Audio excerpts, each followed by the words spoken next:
नमस्कार दोस्तों, मैं श्वेताब कुमार आप सभी का आपके अपने यूट्यूब चैनल लॉकुल पर बहुत बहुत स्वागत करता हूं। दोस्तों, मेरे बहुत सारे स्टूडेंट्स का एक कॉमन सा क्वेश्चन मुझसे यही था कि सर, लॉ के पेपर को लेकर तो हमारे पास एक जनरल आइडिया है।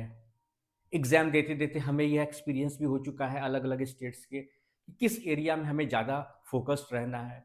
और समय समय पर मैं भी उन्हें मेंटरशिप के माध्यम से बताता रहता हूँ, गाइड करता रहता हूँ कि जो आपका जुडिशरी के एग्जाम में लॉ का पेपर है उसमें किन किन एरिया पर आपको फोकस्ड होकर अपनी तैयारी करनी है।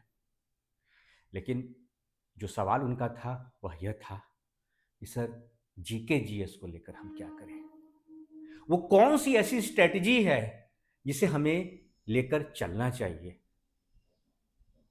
और सभी का एक ही प्रॉब्लम था यहाँ पर कि सर, लॉ में तो हम अच्छा कर लेते हैं, लेकिन जीके जीएस में प्रॉपर स्ट्रेटजी नहीं होने की वजह से हमारा स्कोर लॉ के पेपर में तो अच्छा होता है, लेकिन जीके जीएस की वजह से जो कट ऑफ होता है उससे हमारा स्कोर नीचे आता है, जिस वजह से हमारा कभी कभी प्रीलिम्स भी एग्जाम नहीं निकल पाता है। सही बात है, यह आपकी परेशानी नहीं, लगभग हर जुडिशियल सर्विस एस्पिरेंट्स की परेशानी है, खासकर वैसे राज्य के एग्जाम को लेकर जहां की जीके जीएस एक क्रूशियल रोल प्ले करता है। अब मैं क्रूशियल रोल क्यों कहता हूं, आप समझिए इस बात को। ऑलमोस्ट सारे बच्चे फोकस्ड लॉ के पेपर को लेकर रहते हैं। अगर मैं ऑन एवरेज बात करूं तो 15 से 16 आपके सब्जेक्ट्स होते हैं, माइनर एक्ट सब कुछ मिलाकर, लोकल लॉज सब कुछ अगर काउंट करें। भाई, पढ़ना तो सब कुछ है आपको, किसी से बड़े 2 क्वेश्चन आए, 3 आए, 10 आए, पढ़ना तो पड़ेगा, कहाँ से क्या पूछ लिया जाएगा। खासकर माइनर लॉज की बात करें तो आपको पढ़ना तो सब कुछ होता है।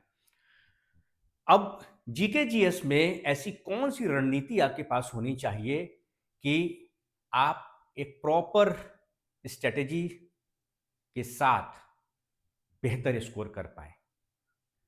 देखिए, अगर मैं जीके जीएस के पेपर की बात करूं तो इसमें आपका history, general science, geography, Indian polity और करंट अफेयर होता है।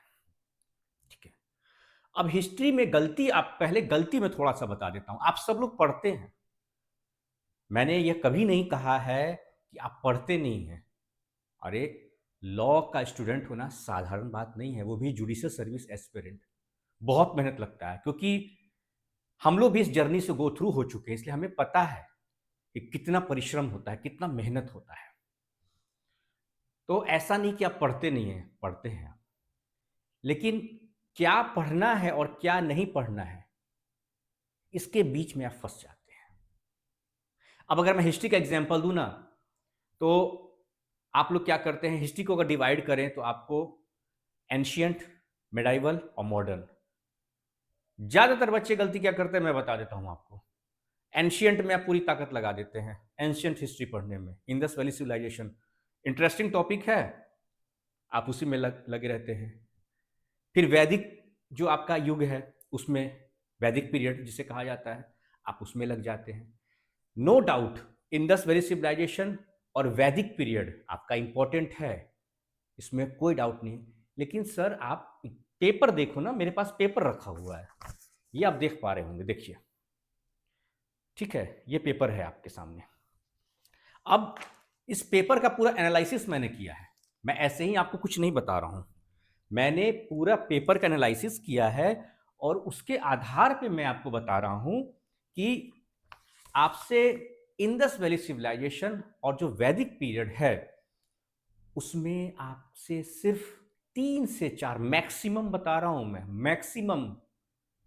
इस पेपर में तो मैंने देखा है ना कि 2 आपका पूछा गया है इंडस वैली से, ठीक है, एक हड़प्पा से, एक मोहनजोदाड़ो से, और एक सवाल आपका सिर्फ वैदिक पीरियड से पूछा गया है। ठीक। और उसके अलावा जो आपका सवाल कहां से ज्यादा पूछा जाता है वो बता दो, वही गलती मैं आपकी बता रहा हूं। आप एंशियंट में लग गए, उधर पूरा ताकत झोंक दिए, आप पढ़ रहे हैं। सर, आपको यूपीएससी का एग्जाम नहीं देना है, आपको जुडिशरी का एग्जाम देना है। और जुडिशरी के एग्जाम का एक अपना एक रणनीति है। ठीक। अब अगर मैं बात करूं हिस्ट्री के पार्ट को, तो सबसे ज़्यादा आपको अगर कहीं पर ध्यान देना है तो मेडाइवल हिस्ट्री, मेडाइवल हिस्ट्री पर ध्यान दीजिए। उसके बाद आपको मॉडर्न हिस्ट्री पे दिमाग लगाना है, वहां मेहनत कीजिए। उसके बाद आपको आना है एंशियंट हिस्ट्री में। इस बात को नोट डाउन कर लीजिए, फिर से रिपीट कर रहा हूं, हिस्ट्री का पेपर इंडियन हिस्ट्री पूछा जाएगा। ठीक है, आपका जो सिलेबस का पार्ट है उसमें आपसे इंडियन हिस्ट्री पूछा जाएगा, और इंडियन हिस्ट्री में आपको सबसे पहले मेडाइवल, देन आफ्टर आपको मॉडर्न, उसके बाद एंशियंट हिस्ट्री। इस बात को ध्यान में रखिएगा, और मैंने इसका लेक्चर बना रखा है ऑलरेडी। मैंने इंडस वैली सिविलाइजेशन में, ठीक है, और आपका जो वैदिक पीरियड है उसमें उसी पार्ट को मैंने कवर किया है जो कि आपके एग्जाम के पर्पज से है। That's all. पढ़ना तो फिर उसमें बहुत कुछ है। आप कहीं और देखिएगा कोई लेक्चर, कहिएगा सर इसमें तो वैदिक पीरियड में तो यह भी ये भी पढ़ना है, सर ये भी पार्ट है, तो पढ़िए, आपको कौन रोक रहा है। अगर एक क्वेश्चन दो क्वेश्चन के लिए इन डेप्थ में आपको जाना, उसी में रिसर्च करना है, बस वही गलती। ओवर एक्साइटेड नहीं होइए, आपको एग्जाम क्रैक करना है। अगर कहीं पढ़ाना है, आपको टीचर बनना है, प्रोफेसर बनना है, तो फिर उसके लिए आपको इन डेप्थ नो डाउट पढ़ना पड़ेगा। ठीक है, उसके लिए आपको हर टॉपिक के लिए तैयार रहना पड़ेगा, लेकिन आपको एग्जाम क्रैक करना है सर, इस बात को आप कभी नहीं भूलिए। आपको कोई किताब नहीं लिखनी है।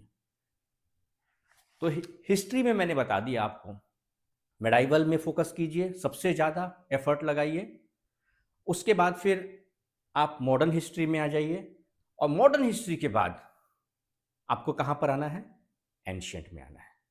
आपका मैंने जो मेडाइवल हिस्ट्री है उसका मैंने एमसीक्यू तैयार कर लिया है। मोस्ट प्रॉब्ली हो सकता है आज वो लेक्चर आपका तैयार हो जाए, रिकॉर्ड हो जाएगा। ठीक। अब अगर बात करें हम लोग हिस्ट्री की, तो उसका साइंस पर आते हैं। देखिए, साइंस में सबसे ज़्यादा आपको फोकस करना है तो फिजिक्स के पार्ट में फोकस करना है। फिजिक्स के पार्ट से सबसे ज़्यादा क्वेश्चन बनता है, देन आफ्टर केमिस्ट्री। और बड़ा ही बेसिक बेसिक सा सवाल पूछा जाता है, कोई बहुत रॉकेट साइंस नहीं, बहुत ऐसा कोई साइंटिस्ट वाला सवाल आपसे नहीं पूछा जा रहा है, या कोई आपको पीएमटी का कोई एंट्रेंस नहीं देना है, या नीट का एग्जाम नहीं, आपको एंट्रेंस नहीं देना है।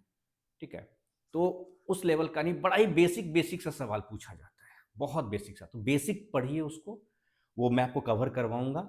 लेकिन दिमाग में क्या रखना है, क्योंकि आपके पास अपने कुछ नोट्स भी हैं, या आप किसी अलग सोर्स से भी पढ़ रहे हैं, तो क्योंकि मैं एक मेंटोरशिप अभी क्लास ले रहा हूं आपका, तो अगर आपके पास कोई आपके अपने नोट्स भी हैं, या कोई किताब भी अगर आपके पास है जिसमें कि आप जनरल साइंस पढ़ रहे हैं, तो एक बात ध्यान रखिएगा, फिजिक्स के पार्ट से सबसे ज़्यादा क्वेश्चन पूछा जाता है। ठीक है, फिजिक्स के पार्ट से, उसके बाद केमिस्ट्री से पूछा जाता है, इस बात को ध्यान रखिएगा।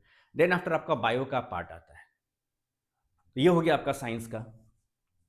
उसके बाद ज्योग्राफी, ज्योग्राफी में आपको माउंटेन्स हो गया, रिवर्स हो गया, पार्क्स हो गए आपके, ठीक है ना, इन सब के बारे में आपको पढ़ना, फॉरेस्ट के बारे में हो गया, यह कुछ बेसिक जानकारी रखनी है, इस बात को ध्यान में रखिए। और बिहार की अगर बात करें, तो अगर Bihar state focused GK GS नहीं पूछता है। हाँ, हिस्ट्री के पार्ट में आपको जैसे कि जैन धर्म, बौद्ध धर्म है, ये आपसे पूछ लिया जाता है, लेकिन ज्योग्राफी के पार्ट में कुछ ऐसा मैंने अभी तक देखा नहीं है। तो जो मैंने आपको बताया माउंटेन्स के बारे में, रिवर्स के बारे में, ठीक है, उसके बाद फिर फॉरेस्ट के बारे में, क्रॉप्स के बारे में, ये सारी चीज़ों का आपको ध्यान रखना, बेसिक, बहुत बेसिक। हम गलती क्या करते हैं, बहुत डेप्थ एनालिसिस में चले जाते हैं, उतना डेप्थ में नहीं जाना है। जो मैं आपको बता रहा हूँ सब आपको लेक्चर्स में मिलेंगे आपको, लेकिन चूंकि आपके पास कोई आपके नोट्स हैं, कोई और सोर्स से आप पढ़ रहे हैं, तो ये स्ट्रेटेजी आपको फॉलो करनी है, इसलिए मैं आपको बता रहा हूँ। अब आते हैं इंडियन पॉलिटी।